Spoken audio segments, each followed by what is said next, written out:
retired. So I think probably her. She's one of them that sticks out. She's there now? Yeah. There's a bunch, and Raheem Brown started out in the youth channel. Now he works for the programming department. There's a lot. You see these bales of hay, folks? They're going to outlaw them because the cows don't get a square meal. Well, isn't that wonderful about Stephanie? Yeah. Now, how old was she when she went in there? I think she was maybe 20 years old. So she wasn't a kid. There's other people who started when they were 15 or 14 that are now working. Like a young woman named Viva works there, and she started when she was 15.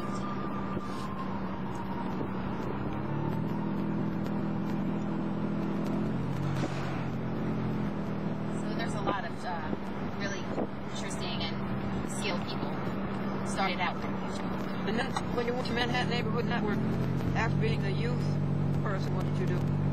And then I did the promotions and marketing in the programming department. And so I worked there for a year and made little commercials for M&M. And give me an example of one. A sample of one of the commercials is there wasn't any speaking in it directly, but it would be different clips from public access shows, some of the new shows. So it would say, stay tuned for M&M's new summer quarters on Time Warner 34, 56, 57, and 67, and RCN 83 to 86. That took up your whole promo, didn't it? Yep, so... You have to list the channels. Yeah, all the titles would take up more than the actual images of the shows. That was fun, wasn't it? Yeah, it was fun because it was creative. Yes. And do you have any samples of those? I don't have any, but M&M has some, I think. So you wanted to send me Okay, I don't have any at home, but let's see if I can get some from M&M. And then after that, what did you do? Oh, and then after that, my boss at the time, the director of programming, was leaving. What was his name? To go to school. It was actually she with Melissa. Oh, Melissa. Yeah, she left because she wanted to go to school. And so then you rose to her position? And then I rose to her position. And was there for almost I remember when Melissa used to just hand out tapes in the library. That's all she did. Oh, yeah, she started as a gap pretty young also. She grew up in M&M as well. I remember when she went back to school. And then what did you do as director of programming? As director of programming, I helped to organize the channels and the themes. So we had different theme channels that would make M&M more watchable. Sample? Yeah, sample the... You're going to take the next rate. Yeah, 34 was the community channel, which I'm pretty... And, 56 was the lifestyle channel. 57 is the spirit channel, and 67 was culture. What's the spirit channel? That's a lot of the religious programming. Oh. Yeah, so a lot of the sermons that the preachers would tape. So more of the programs that have to do with spirit and religion directly.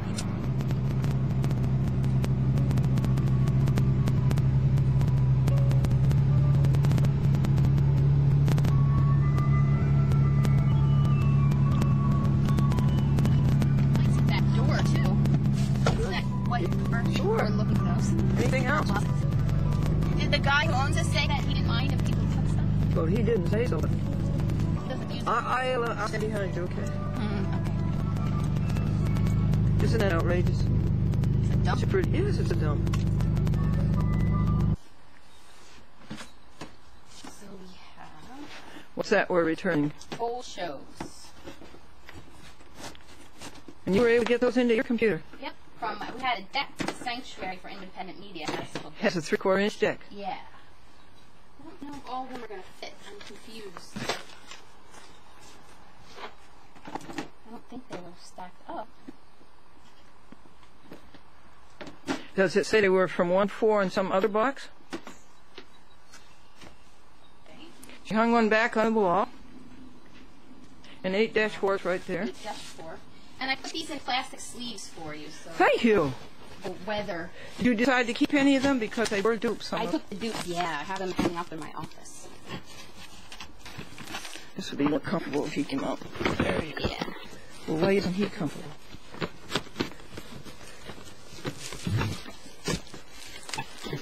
Why isn't he comfortable? Something down there. Memorial Day all day. This is 1 minute of jokes on Channel 5, midday live, in 1977 or so, before it was taken over by Rupert Murdoch.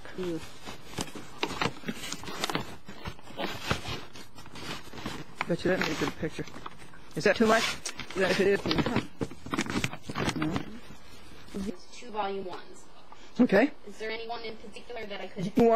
Why don't you just start with one? That's what I was thinking. Yeah, and if she likes them, then she can come back for more. Yeah. So you want a volume 1? Yeah. And there's another copy of volume 1? Oh yeah, there's 2 Physics and Love. 2 other copies. So maybe I'll just take this one. There's this one, this one, you pick which. And that one. Those are all ones. Is it printed on plastic? No, it's on regular paper. Oh, that's good. She's going to like that. Yeah, she'll appreciate it. That's Andrew's mother who got a master's in physics. Yeah. He's the old coaxial cable that made cable TV possible. Yeah, that's an interesting book. Yes, it is. Physics is interesting because it tells you how God does things. See that? Coax cable? Uh-huh. That for Andrew's mother? This one. Okay. Okay, put it down on the, right on the floor toward the, yep. Okay. And did you get your paper back in? Mm-hmm. Yeah, we're almost done. This is 6-1. 6-1. Let's repair this. Shall we repair? Hey, you see, it doesn't take much to make me happy. This column was listing toward the bow. And Vicki and I went way down to the bottom and squared it all the way. And now it stands at attention. That'll make me happy all day. It's 2:30 p.m. and now we're going to the nursery for flowers. What time is it, Vicki? Oh, I'm not sure. Okay, I can tell you. 2:45, huh? Good timing. We were getting back quickly. Yeah, I was amazed at your accuracy of returning things where you found them. Yeah. But without the litter cap. Yeah, it was good to search right everything down. Oh, that's what you do all the time. Your paper left.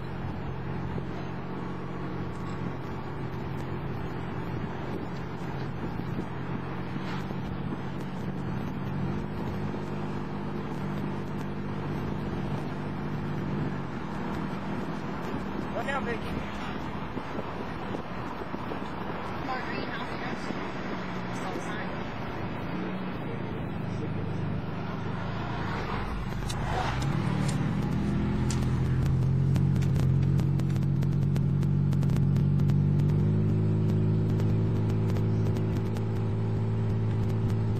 Muscat Reformed Church.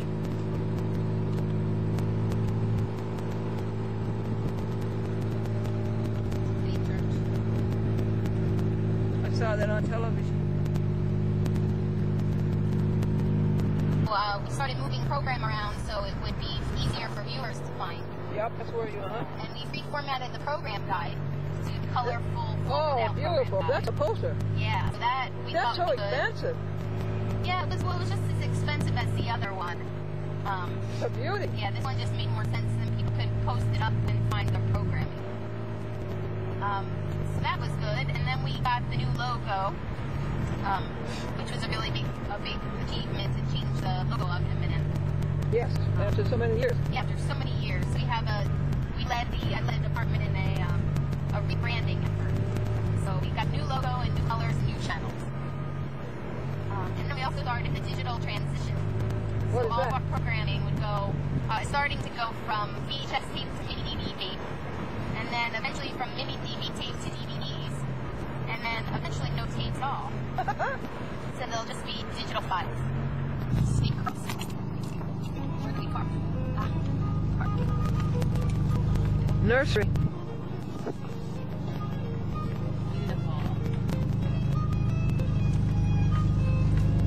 Victoria, I am amazed at the stability of public access.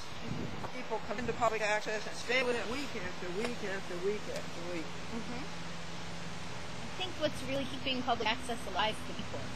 Yeah. So people like you and organizations that are using public access to talk about things that they're doing in their communities.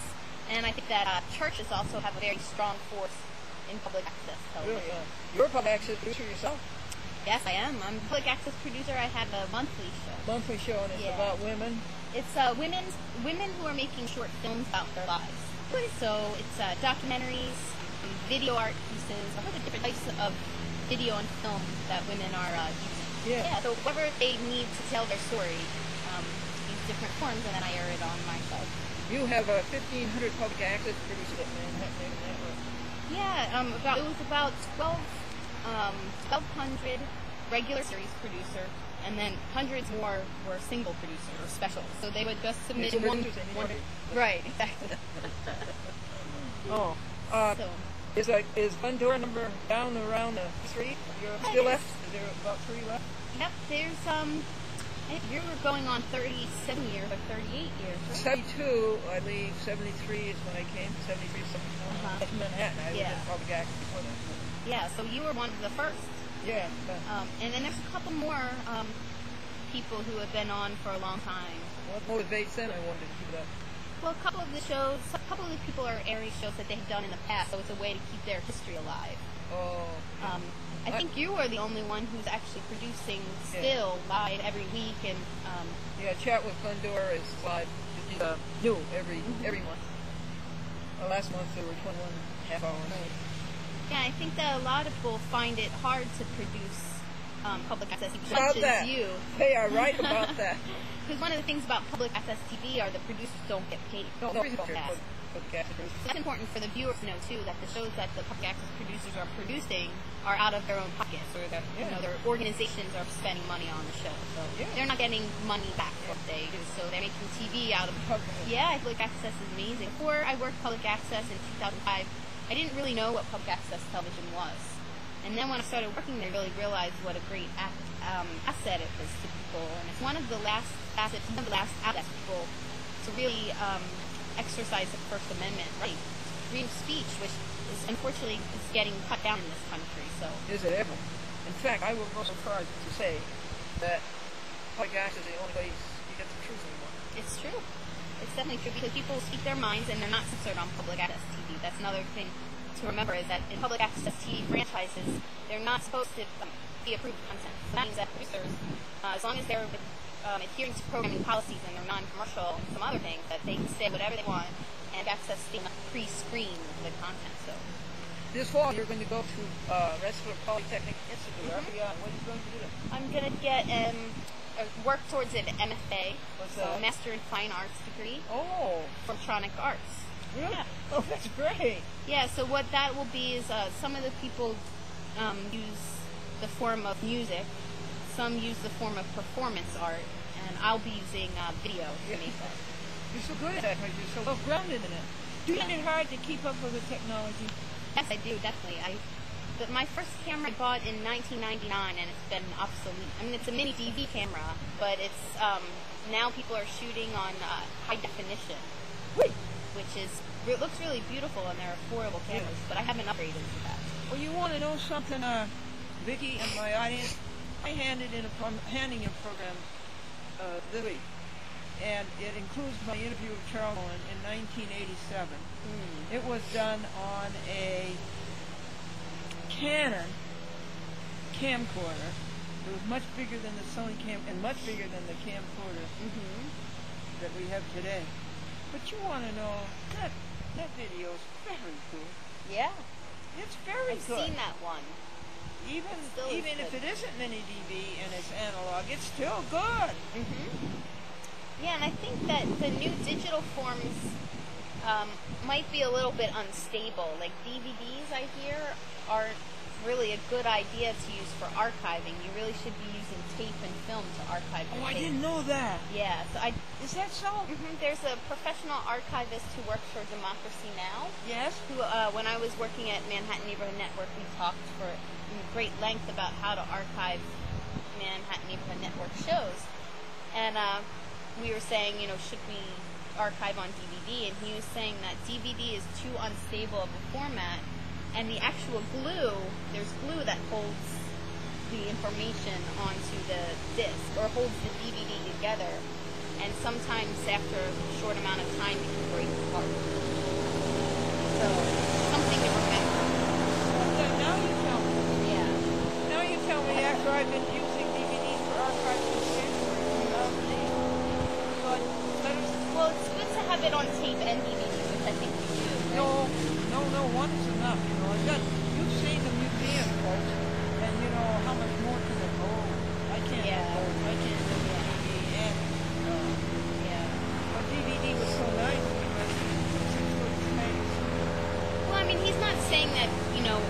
worst idea ever. He just said that if you want something to last for the longest it physically can, use the tape. I can relate to that because when the Sony Quarter Pack came out in 1973, live TV, she had a bug on her. I got it. was it tick? No, it was a mosquito. It was reel to reel, and it was half-inch tape, and it had a backing. And you want to know something? After 5, 7 years, I went and looked back at that, and do you know that that backing had destroyed?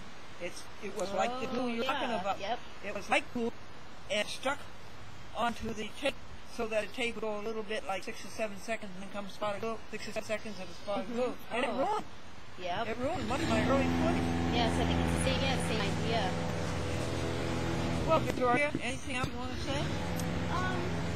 Well, what I want to say, particularly about public access TV and Glendora, your role in public access TV, is I think that a lot of people should really appreciate the fights that you have done for public access, and not just the individual things, but just really savoring what is important about public access TV, and that a slice of someone's everyday life is very important for others to see and appreciate, because in the mainstream TV, everything's performance, and everything is made up, and everything owned by big companies. Yep. And they're showing what they want you to know, and they're really dumbing down public, except for public access TV.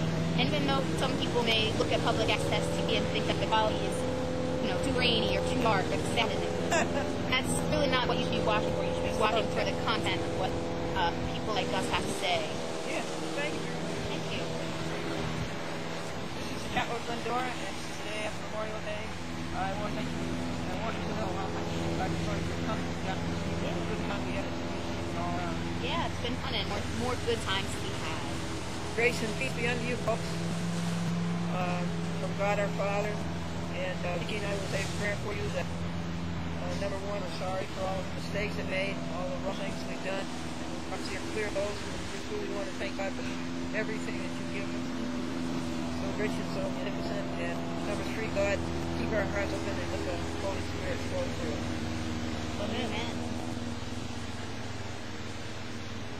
Okay, we got it. I got an interview with Vicki. Yes, finally. Thanks for watching, folks.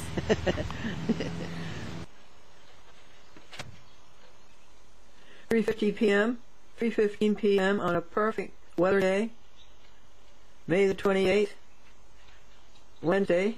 Lee Dallin canceled his interview at Augusta, Maine, a state house, because the latest moneymakers of the doctors, the rotator cuff. That's a new operation they invented. I don't remember my grandmother or my grandfather or my mother and father ever having rotator cuffs operations, and now you hear about them every week. This is TV stations 21 to 30, and it would be mostly the Westchester group. Long Island's been done. The New York Cities, the 5 boroughs have been done. And it's fun. It's fun. It's time to pray for people and pray for the world while you're doing it. That's the second group of 15. First group of 15 has been wrapped. Robert Goodrich is called from New Windsor, New York. That's over by Stewart Airport. And he said that Middletown, Time Warner, played a chat with Glendora on the Newburgh system, because the Newburgh has changed its public access to its own. They want their own public access instead of being combined with Middletown.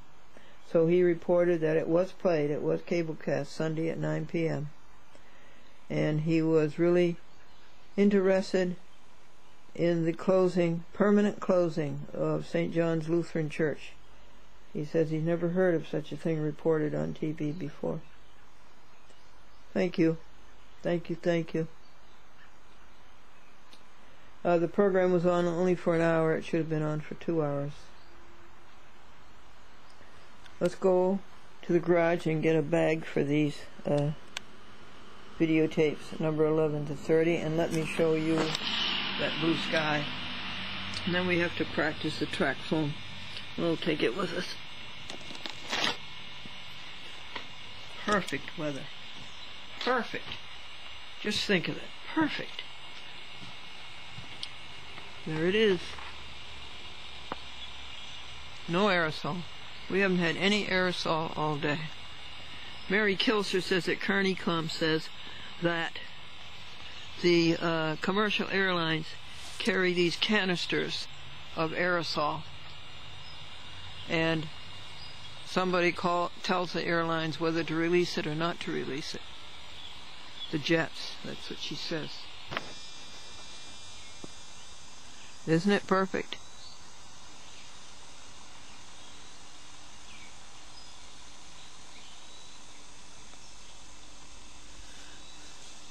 Pete says that when the doctor operated on him, the doctor left a sponge inside of him. And his friend Joe said, "Isn't that uncomfortable?" Pete says, "No, it just makes me thirsty." What a beautifully made universe.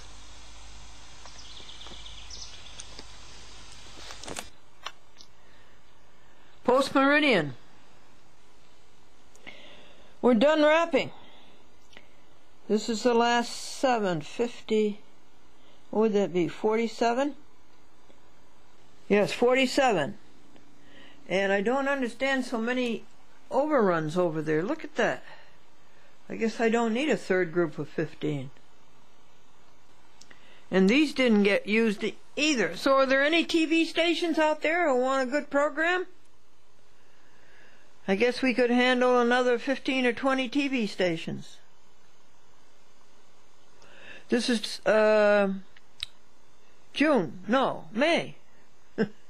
May 28th, 2008.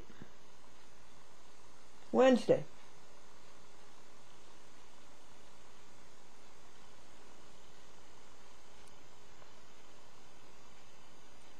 I guess you could have a copy of A Chat with Glendora if you wanted it. Marilyn says she knows her son is going to be a doctor. He's already started to collect old magazines. Here's a lovely benediction I send to you. Good hope by the grace of God. Comfort your hearts and establish you in every good word and work. That's by St. Paul.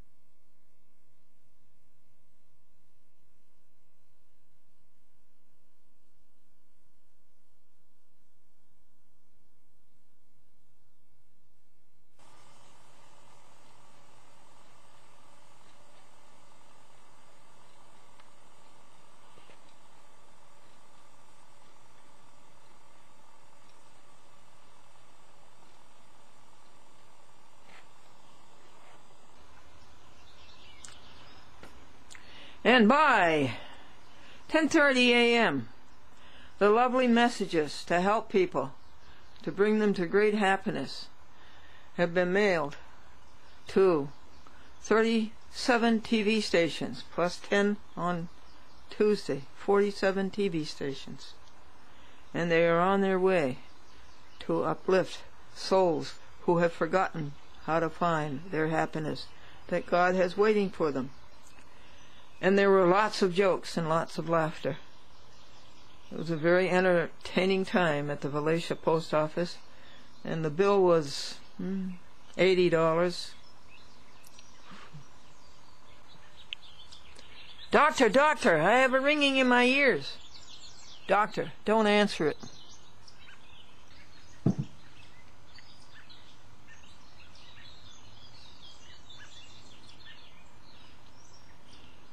Rescued lilies from an Easter church. And the little blueberry bush, who's going to have blueberries this year for the first time. 4th year it took him. May the 29th, 2008, Anno Domini, May the 29th. Bob Hope's birthday. He'd be about 103 now. As soon as he turned 100, he let himself die.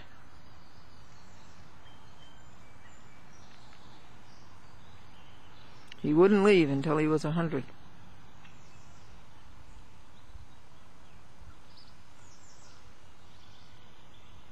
Thank you, Hattie. She drove the 37 packages to the post office in her Toyota. 8 hours Thursday, May 29th.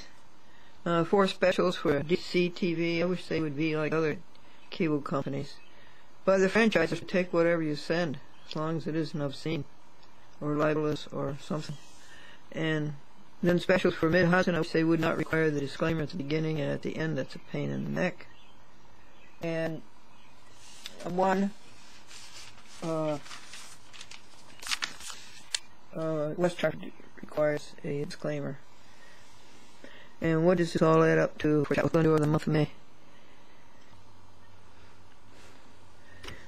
7 hours to videotape on Friday, and 3 hours of titles on Saturday, 6 hours titles on Sunday, 15 hours and dubbing on Memorial Day Monday, 2 hours wrapping on Tuesday morning before the game about the museum, and Wednesday 9 hours wrap, and today Thursday 8 hours, and then videotaping A Slice of Life. So there's 10, 18, 27, 29, 39, 44, 50, 60 hours. And the postage already is $80, and then I haven't added up what these $2 stamps cost. Yeah, you ought to know, that's $80. There's $160. 58-cent stamps. How much are they? It tells you right on how much it is.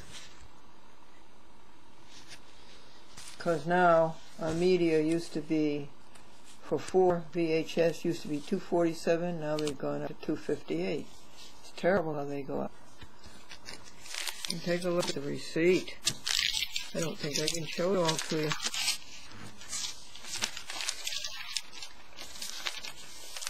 I don't think I can show it all to you.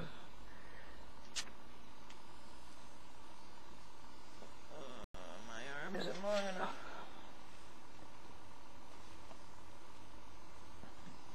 That's today.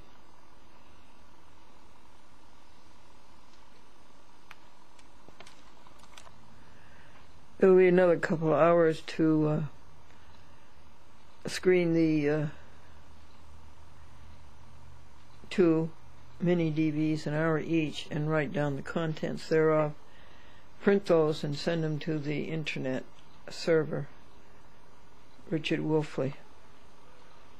Then it'll be $50 to him as partial payment for the $200 that the post office lost in December. I sent a package to Richard Wolfley with $200 in it, money order, and the post office lost it. So I have to make that good. And then I think another 100. So what do we got here? $90, $80, $170,